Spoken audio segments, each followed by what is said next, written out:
Hello friends, welcome to Garg education. So friends, हम BA semester first का English fluency पढ़ रहे हैं, जिसमें कि यूनिट नंबर 2 है in the university introducing one self.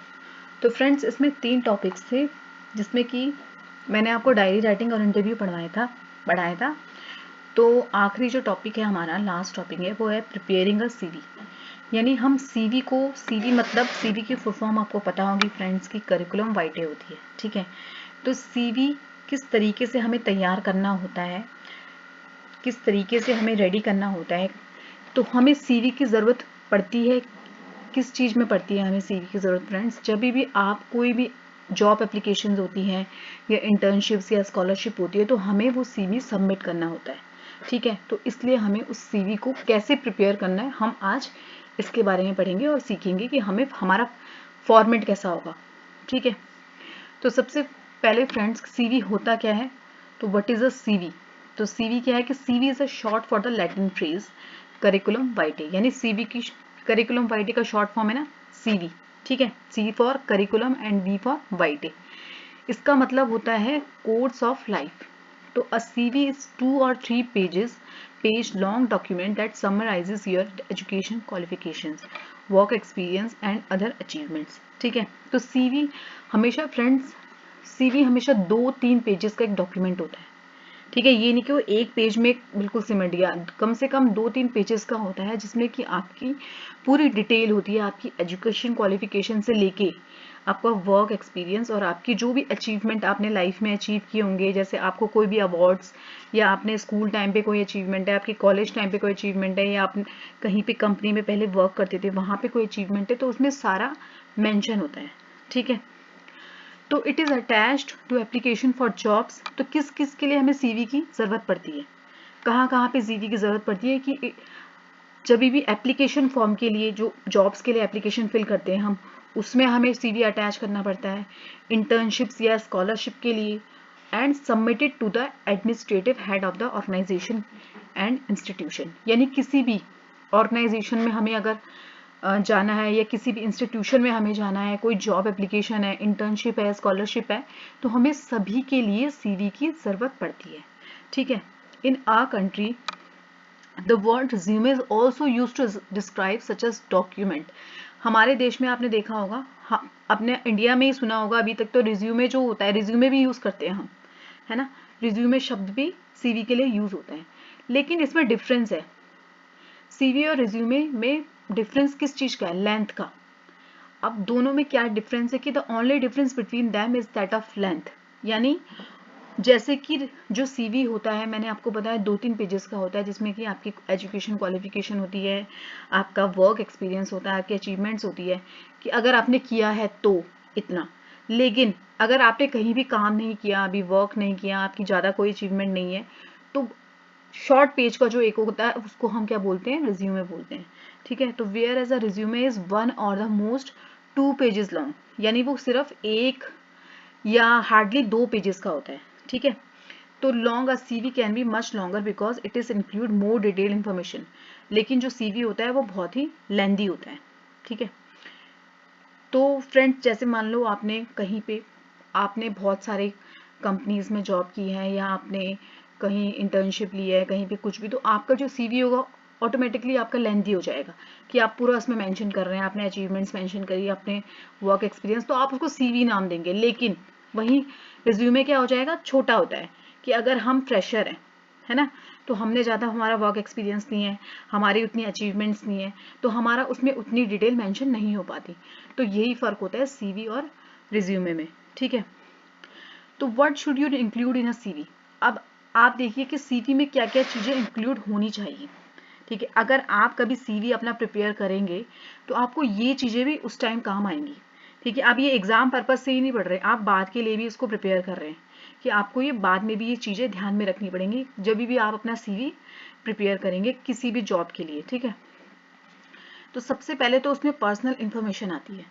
यानी आपकी जो पर्सनल इन्फॉर्मेशन है, जैसे आपका नाम, आपकी एज, आपका कॉन्टैक्ट डिटेल जो भी है, आपकी ईमेल आईडी, ठीक है। उसके बाद आपका आता है एजुकेशन क्वालिफिकेशन। यानी आपकी पढ़ाई से रिलेटेड चीज़ें, स्कूल का, कॉलेज का, या प्रोफेशनल कोर्सेज जो आपने एक्स्ट्रा किए हैं, ठीक है, वो सब मेंशन होता है। उसके बाद आपकी स्पेशल स्किल्स, ठीक है, यानी आपको स्पेशल मतलब आप में जो एक्स्ट्रा करिकुलर एक्टिविटीज़ हैं जो आपको आती हैं, और क्या क्या आती है आपको, जैसे इसमें लिखा है typing knowledge of computers, language known, जैसे आपको हिंदी और इंग्लिश के अलावा और भी कोई लैंग्वेजेस आती है तो वो भी मेंशन कर सकते हैं आप।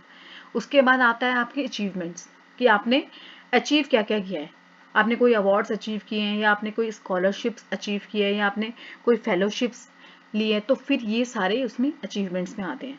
उसके बाद आता है आपका वर्क एक्सपीरियंस, फिर आप अपनी वर्क एक्सपीरियंस लिखते हैं कि आपने पहले भी कहीं जैसे कोई काम किसी कंपनी में किसी ऑर्गेनाइजेशन में काम किया हो तो आपको वो भी मेंशन करना पड़ता है, कि detail of past and present of position, यानी पास्ट का भी कि आप पहले आपने कितनी जगहों पे काम किया, ठीक है, और प्रेजेंट का भी आपको मेंशन करना पड़ता है कि आप प्रेजेंट कहाँ पे काम करते हैं, ठीक है। उसके बाद लास्ट में आता है एक्स्ट्रा करिकुलर, यानी आपकी हॉबीज़, कि आपकी हॉबीज़ क्या है, कि स्पेशल हॉबीज़ आपका, आप में कौन से टैलेंट्स हैं, आपने क्या क्या प्राइजेस कंपटीशन में जीते हैं, तो ऐसी ये सीवी में मेंशन किया जाता है इसी तरीके से, ठीक है। उसके बाद है, अब फ्रेंड्स देखिए यहाँ पर एक एग्जाम्पल दिया हुआ है करिकुलम वाइटे का, ठीक है, कि किस तरीके से आप देखो ये बनाया हुआ है, तो ये बहुत इंपॉर्टेंट है, आपको ध्यान में रखना होगा एग्जाम पर्पज से भी और बात के लिए भी, आपके लिए हमेशा काम आने वाला है ये, कि let us look at the sample of CV, pay attention to the font size and layout, ठीक है। अब देखो ये करिकुलम वाइटे, सबसे पहले तो ऊपर लिखा है करिकुलम वाइटे। अब जैसे मैंने आपको बताया कि सबसे पहले क्या आती है, पर्सनल इन्फॉर्मेशन आती है, तो साइड में क्या लिखा हुआ है, जैसे उसने अपना नाम लिखा हुआ है लक्ष्मी गौड़ा, फिर उसके बाद एड्रेस लिखा हुआ है, एड्रेस यानी कि एड्रेस पूरा मेंशन करना पड़ता है हमें, हमारा फ़ोन नंबर, कॉन्टैक्ट डिटेल जो भी हमारा नंबर है, और हमारी ईमेल आईडी ज़रूर आनी होनी चाहिए उसमें, ठीक है, चाहे हमारे किसी में भी अकाउंट बना हो, रेडिफ में बना हो या जीमेल में बना हो, तो एक ईमेल आईडी हमेशा होनी चाहिए, ठीक है। उसके बाद हमारा आता है करियर ऑब्जेक्टिव, तो करियर ऑब्जेक्टिव में आप क्या लिखेंगे, जैसे यहाँ पे एक टीचर है, टीचर के लिए टीचर होंगी ये, तो उन्होंने क्या लिखा हुआ है, to find a position as a primary school teacher in a progressive school that allows teachers to creative with the syllabus, तो ये उनका करियर ऑब्जेक्टिव है, ठीक है, एक उद्देश्य है। तो आप अपनी तरफ से जो आपकी फील्ड है, आप उस हिसाब से अपना करियर ऑब्जेक्टिव लिखेंगे कि आपको उस फील्ड में क्या क्या अचीव करना है और आप क्या चाहते हैं, आपका उद्देश्य क्या है सबसे पहले तो, ठीक है। उसके बाद मैंने आपको जैसे बताया था यहाँ पे ऊपर कि एजुकेशन क्वालिफिकेशन आती है हमारी, तो यहाँ पे एजुकेशन क्वालिफिकेशन है, तो फ्रेंड्स हमें ये ध्यान में रखना होगा कि एजुकेशन क्वालिफिकेशन हमेशा जो हमने लास्ट में, सबसे लास्ट में जो एजुकेशन अचीव करी है, जो सबसे लास्ट में हमने पास आउट करा है, वो सबसे पहले ऊपर मेंशन होगा, ठीक है। ये नहीं होगा कि सबसे पहले हम 10th का लिखेंगे, यानी जो हमने सबसे लास्ट में जो एजुकेशन हमने पास आउट करी है तो हम सबसे पहले उसको मेंशन करेंगे सीवी में। तो जैसे यहाँ पे लिखा हुआ है कोर्स, सबसे पहले कोर्स के बारे में, फिर कॉलेज के बारे में, और फिर ईयर कौन से साल में, और मार्क्स कितने आए, ये सब, ठीक है। तो सबसे पहले जैसे ये जो लक्ष्मी गौड़ा है, इन्होंने क्या किया है, सबसे पहले ये इन्होंने बीएड सबसे लास्ट में किया है ना बीएड, तो सबसे पहले मेंशन होगा कि BEd Indira Gandhi national open university 2018 and marks 63%। वैसे इनकी क्वालिफिकेशन बीए, फिर BA Hindi Kirorimal college Delhi university 2016 60%। फिर उसके बाद 12th की है qualification Saint Mark school Delhi 2013 85%, ठीक है। तो इस तरीके से सबसे जो लास्ट में पास आउट होगा जो क्वालिफिकेशन, वो सबसे ऊपर आएगी। ये हो गया हमारा एजुकेशनल डिटेल। उसके बाद आता है हमारा वर्क एक्सपीरियंस, इन्होंने लिखा है यहाँ पे अपना कि इनका वर्क एक्सपीरियंस कहाँ, यानी इन्होंने कहाँ कहाँ पहले भी स्कूल में पढ़ाया है, तो देखो इन्होंने क्या लिखा हुआ है। तो वैसे जैसे हमने एजुकेशन क्वालिफिकेशन लिखी है उसी तरीके से हमें वर्क एक्सपीरियंस भी लिखना है, कि बाद वाला पहले लिखना है, ठीक है। तो taught at Saint Mary school Delhi cantt from July to December 2019, ठीक है, यानी कि इन्होंने कहाँ पढ़ाया हुआ है, सेंट मैरी स्कूल में पढ़ाया हुआ है दिल्ली कैंट में, कब से, जुलाई से दिसंबर तक 2019 में। I taught Hindi to class 1st to 5th, वो बताती है कि मैं हिंदी पढ़ाती हूँ क्लास 1st से लेके 5th को, ठीक है। उसी तरीके से अब उन्होंने लास्ट में क्या लिखा है कि taught at Kendriya Vidyalaya Janakpuri from October 2018 to June 2019। फिर उससे पहले उन्होंने कहाँ पढ़ाया था, इन्होंने पढ़ाया था कि इन्होंने केंद्रीय विद्यालय में पढ़ाया था जनकपुरी में, जो अक्टूबर 18 से लेके 2019 तक। ठीक है, तो इस तरीके से हमें मेंशन करना है। ठीक है, समझ आ गया। फिर है हमारा अचीवमेंट। उनकी अचीवमेंट, अब जैसे अचीवमेंट कैसे कैसे मेंशन करी हुई है कि God second position in BA honours Hindi in Delhi university. ठीक है, गॉड यानी इन्होंने सेकंड पोजीशन अचीव करी है बीए हिंदी ऑनर्स में दिल्ली यूनिवर्सिटी 2016 में। उसके बाद इन्होंने क्या क्या अचीवमेंट है इनकी, acted in place produce by the theatre group of my college दृष्टि, यानी इन्होंने प्लेस वगैरह जो ग्रुप में होते हैं, थिएटर्स वगैरह होते हैं, उसमें एक्ट किया है, तो इन माय कॉलेज दृष्टि। ठीक है, उसके बाद है पर्सनल डिटेल्स, जो इन्होंने पर्सनल डिटेल दी है फ्रेंड्स। अब देखिए फ्रेंड्स, जैसे मैंने ऊपर आपको बताया था पर्सनल इन्फॉर्मेशन, तो फ्रेंड्स जो सीवी जब भी हम बनाते हैं तो हमने सबसे पहले जो करिकुलम वाइट है वो एजुकेशन से स्टार्ट नहीं करना, हमने अपना नाम ज़रूर मेंशन करना, एड्रेस वगैरह। ठीक है, लेकिन जो पर्सनल डिटेल होती है कौन सी, जैसे हमारा डेट ऑफ बर्थ, हमारा जेंडर, हमारा मैरिटल स्टेटस, हमारा नेशनैलिटी या फादर्स नेम, वो उसको हम यहाँ पे मेंशन करते हैं किसके बाद, अचीवमेंट्स के बाद। तो लास्ट में हमने क्या है कि पर्सनल डिटेल में डेट ऑफ बर्थ हमारी, उसकी डेट ऑफ बर्थ आई, उसका जेंडर आया है, यहाँ पे फादर्स नेम भी आएगा। ठीक है, मैरिटल स्टेटस है या नेशनैलिटी क्या है आपकी, और आप क्या क्या भाषाएं जानते हैं। उसके बाद है एक्स्ट्रा करिकुलर, कि आपकी हॉबीज़ क्या है। तो acting is my hobby and I can teach it in to the student if required. ठीक है, fond of travelling and writing, तो ये सब उनकी हॉबीज़ है। लास्ट में रेफरेंसेस भी होते हैं फ्रेंड्स कहीं में, तो ये कंपलसरी नहीं है, रेफरेंसेस को मेंशन करना ज़रूरी नहीं है, आप ये ऑप्शनल होता है। ठीक है, कि आप किसके रेफरेंस, मतलब आपके रेफरेंसेस जो आपको जानते हैं लोग, कोई भी दो लोग, जैसे आपने लास्ट कंपनी में कहीं जॉब किया हो, लास्ट स्कूल में कहीं जॉब किया हो, तो आप उनका, या आप कहीं भी पास आउट हैं, तो आप लास्ट जो जिनको भी जो जो दो पर्सन ऐसे हैं जो रेफरेंस आप उनका दे सकते हैं। ठीक है, जैसे यहाँ पे इन्होंने professor Rita Sharma, department of Hindi, university of Delhi, तो उन्होंने दिल्ली यूनिवर्सिटी में पढ़ा हुआ था, तो उसका रेफरेंस दे दिया। उसके बाद अब लास्ट उन्होंने जॉब भी करी थी कहाँ पे, सेंट्रल स्कूल में, तो उन्होंने एक सेंट्रल स्कूल का रेफरेंस दे दिया। तो ये कंपलसरी नहीं होता है, ये ऑप्शनल है, तो आपका जो सीवी हो केवल यहाँ तक भी हो सकता है। ठीक है, तो फ्रेंड्स ये तो था एक फॉर्मेट। ठीक है, सीवी का। उसके बाद फॉर्मेट बनाते टाइम हमें किन किन बातों को ध्यान में रखना पड़ता है। ठीक है, जब भी हम सीवी बनाते हैं तो हमें किन किन चीज़ों को ध्यान में रखना पड़ता है। तो सबसे पहले है कि always follow the reverse chronological order when writing about your education, qualification और वर्क एक्सपीरियंस। जैसे कि ऊपर मैंने आपको बताया, क्रोनोलॉजिकल ऑर्डर मतलब होता है कि सबसे जो लास्ट में हमने जो अचीव किया वो सबसे ऊपर मेंशन करना है ना। अब जैसे आपने पहले 10th करी थी, फिर 12th करी थी, फिर आप बीए करते हैं, फिर आप एमए करते हैं। ठीक है, तो आप क्या करेंगे, एमए को सबसे ऊपर मेंशन करेंगे। ठीक है, ऐसे चलेगा, एमए सबसे ऊपर डिसेंडिंग ऑर्डर में, एमए सबसे ऊपर, फिर बीए, फिर 12th, फिर 10th, ऐसे। ठीक है, तो ये क्रोनोलॉजिकल ऑर्डर होता है। For instance your most recent degree must come first and so on. फिर सेकंड है when you right about your achievement, जब भी आप अपने अचीवमेंट्स के बारे में लिखते हैं। ठीक है, कोई भी स्पेसिफिक किसी चीज लिस्ट के बारे में लिखते हैं, तो अवॉइड स्टेटमेंट। कैसे अवॉइड करने हैं स्टेटमेंट, ये नहीं लिखना कि आई लव टू रीड या I am very hard working, नहीं, ऐसे ही नहीं लिखना आई लव टू रीड या। तो अचीवमेंट सिंपली मेंशन करनी है आपको। ठीक है, ऑलवेज मेंशन डेट्स, हमेशा डेट मेंशन होनी चाहिए, ऊपर, सबसे ऊपर भी सीवी में और सबसे लास्ट में साइन जब करते हैं आप सीवी में, तो हमेशा डेट मेंशन होती है। ठीक है, and extent duration of previous job internship, और हमेशा ड्यूरेशन होना चाहिए। अगर आप किसी जॉब्स के बारे में मेंशन कर रहे हैं कि मैंने कोई जॉब करी है, मैंने कोई इंटर्नशिप करा है, तो उसका ड्यूरेशन यानी उसकी जो समय सीमा होती है कि आपने कब से कब तक करा है, वो हमेशा मेंशन होनी चाहिए।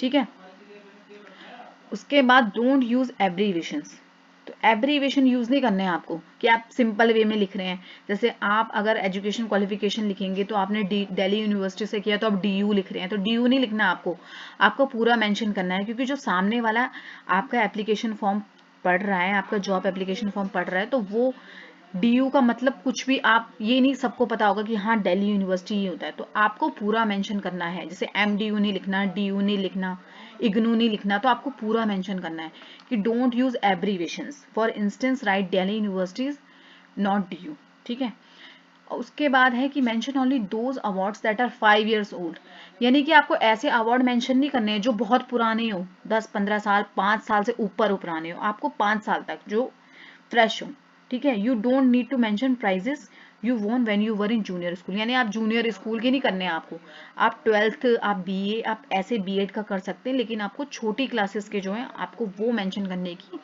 ज़रूरत नहीं है, आवश्यकता नहीं है, ठीक है। उसके बाद है फ्रेंड्स कि there is no fixed format for CV. अब इसमें दिया है कि कोई फिक्स्ड फॉर्मेट नहीं होगा सीवी के लिए। What is important is that all the relevant professional information about your self, जो भी आपकी रेलिवेंट सही सटीक इन्फॉर्मेशन होती है, प्रोफेशनल इन्फॉर्मेशन होती है आपके बारे में, should be presented in clear way. आपको सीधे सीधे वही उसमें मेंशन करने, ये नहीं कि आपको यही मेंशन करना है। आपको जो आपने अचीव किया है, जो आपकी पर्सनल क्वालिफिकेशन है, जो आपकी एजुकेशन क्वालिफिकेशन है, जो आपका करिकुलम, जो आपकी करिकुलर एक्टिविटीज़ है, आपको सीधे क्लियर वे में वही मेंशन प्रेजेंट करनी है। And nothing important should be left out. And you can think of a CV as a kind of comprehensive introduction you are giving to someone who might employ you, ठीक है। तो this is the CV of a student. अब ये जो second option दिया हुआ है, अब ये किसका सीवी है? किसी स्टूडेंट का सीवी है। तो this is the CV of student who is applying for an internship as an accountant, ठीक है। तो वो इंटर्नशिप के लिए अप्लाई कर रहा है, यानी वो फ्रेशर है। इससे पता चल रहा होगा आपको कि वो स्टूडेंट है, तो वो फ्रेशर है, तो इंटर्नशिप के लिए, ट्रेनिंग के लिए अप्लाई कर रहा है एज एन अकाउंटेंट, ठीक है।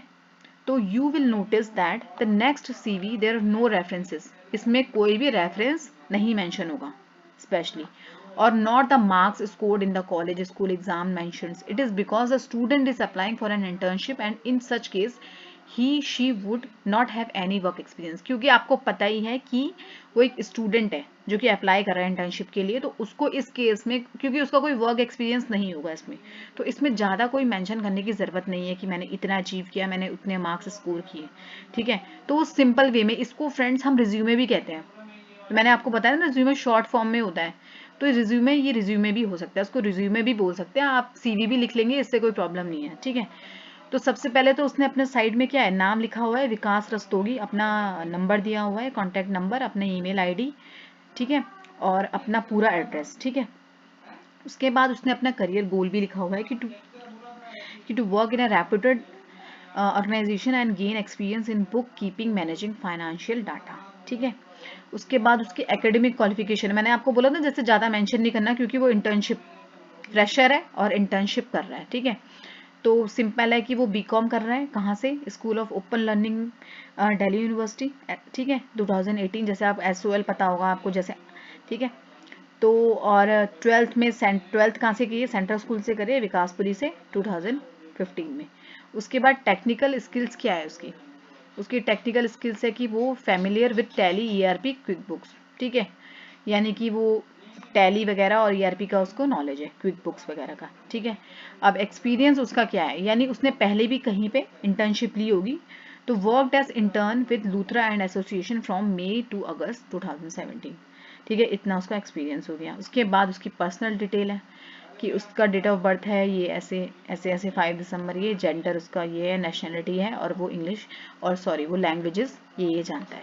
तो ये सिंपल है, ये देखो एक पेज का आ गया है पूरा। तो ये करिकुलम वाइटे, आप इसको रिज्यूमे भी बोलते हैं, ठीक है।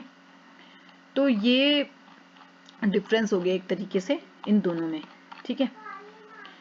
उसके बाद है फ्रेंड्स, अब ये देखो यहीं पे ख़त्म हो गया, ये बस इतना ही है।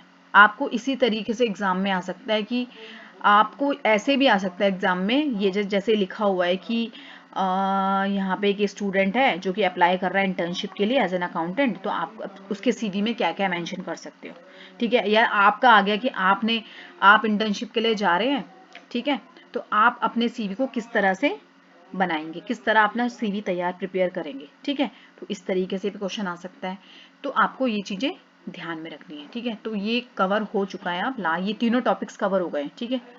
ठीक है फ्रेंड्स, तो आई होप आपको समझ आया होगा हाउ टू प्रिपेयर CV, ठीक है। तो अब मैं जो अगली वीडियो होगी उसमें आपको कराऊंगी, दूसरा टॉपिक कराऊंगी आपको, ठीक है। ये तीनों टॉपिक्स ख़त्म हो गए हैं तब तक। अब अगर वीडियो अच्छी लगी हो आपको, अगर समझ आता है मेरा, तो प्लीज़ चैनल को सब्सक्राइब ज़रूर करें और वीडियोस को लाइक और शेयर करना मत भूलें। तब तक के लिए धन्यवाद।